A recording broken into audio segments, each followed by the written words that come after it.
Seorang suami bekerja menjadi TKW, sang istri pun tak mau diam, dirinya pun bekerja demi keluarganya. Namun ternyata ada seorang laki-laki yang nampaknya masih memendam cinta kepada dirinya, yaitu mantan pacarnya sendiri, hingga melakukan perkosaan. Hingga akhirnya ustadzah tersebut pun melaporkan kepada sang suami dan juga melaporkan kepada pihak kepolisian. Kejadian yang aku ceritakan kali ini terjadi di Lombok Timur, Nusa Tenggara Barat. Seorang wanita bernama Tari berusia 27 tahun. Dirinya pun sudah menikah dengan sang suami Doni berusia 29 tahun.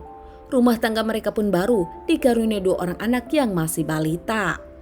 Usai menikah, Tari dengan Doni pun memutuskan tinggal di salah satu kontrakan karena dirinya tak mau tinggal bersama mertua atau orang tua.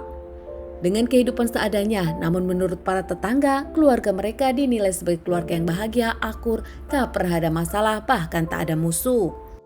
Suami dari Tari ini bekerja di salah satu pabrik, namun karena ada permasalahan dirinya pun di PHK hingga kini tak bekerja lagi.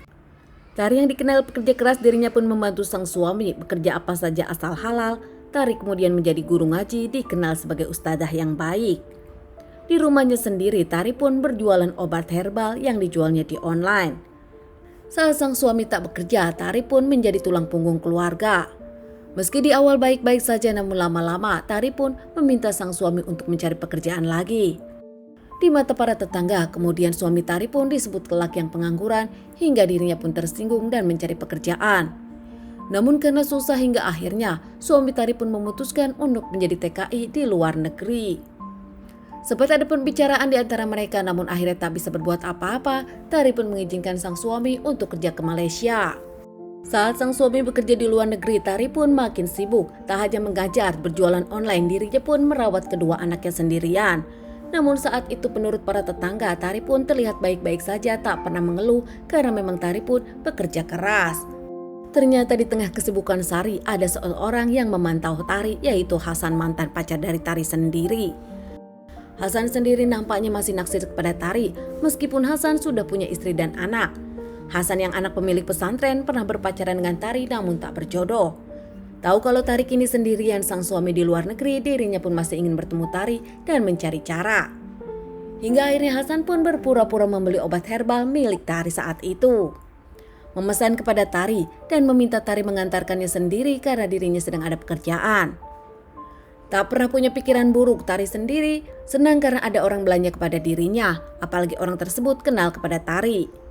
Tanpa berpikir panjang, herbal tersebut pun diantarkan Tari ke ruko milik Hasan. Saat itu Hasan pun sudah menunggu. Datang ke ruko tersebut, setelah ditelepon oleh Hasan, Tari pun nampaknya disambut oleh Hasan. Namun tanpa Tari tahu, ternyata Hasan memang sudah memendam ide dirinya pun akan berbuat sesuatu yang jahat kepada Tari saat itu. Saat keduanya di ruko, Hasan pun langsung menarik Tari masuk. Tak lama, Tari pun langsung diperkaos meski memberikan perlawanan. Namun saat itu Hasan tenaganya lebih besar daripada Tari hingga tak bisa berbuat apa-apa. Usai Hasan melakukan aksinya, Hasan sendiri memperbolehkan Tari pulang saat itu. Dengan penuh kesedihan, dirinya tak menyangka mendapatkan perkosaan dari Hasan, mantan pacarnya sendiri, hingga akhirnya Tari pun mengambil tindakan. Tari saat itu melaporkan kejadian ini kepada sang suami, curhat kepada sang suami entah apa yang harus dilakukan oleh dirinya. Hingga suami Tari yang memang sedang merantau pun meminta sang istri untuk melaporkan kepada pihak kepolisian. Suami Tari yang tak bisa pulang ke Indonesia meminta Tari kuat dan tetap melaporkan kejadian ini kepada pihak kepolisian agar Hasan mendapatkan titik cerah. Tari melaporkan kejadian ini kepada pihak kepolisian hingga akhirnya di awal keluarga dari Hasan pun meminta kekeluargaan. Bahkan keluarga besar dari Hasan sendiri datang ke rumah Tari. Saat itu keluarga besar dari Hasan memberikan uang 5 juta kepada Tari untuk uang perdamaian. Namun Tari dengan tegas menolak perdamaian tersebut. Apalagi Tari didukung sang suami untuk tetap melaporkan Hasan. Tari sendiri tak menyangka Tari pernah bekerja di keluarga Hasan sebagai guru di pesantren tersebut.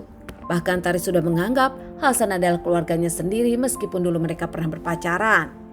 Karena tak ada perdamaian, Hasan sendiri diamankan pihak kepolisian. Hasan diamankan terkait permasalahan ini hingga akhirnya mendapatkan hukuman 4 tahun penjara. Kehidupan Tari kini dijaga oleh tetangganya dan keluarganya. Menunggu sang suami pulang merantau, Tari hanya fokus bekerja dan merawat kedua anaknya. Tari pun bersyukur punya orang-orang yang menyayangi, ada keluarga dan para tetangga yang kini lebih menjaga Tari. Teman-teman, sekian dulu bahasan kasus yang aku bawakan kali ini. Semoga ini bisa dijadikan pelajaran untuk kita dan ditunggu bahasan kasus-kasus selanjutnya.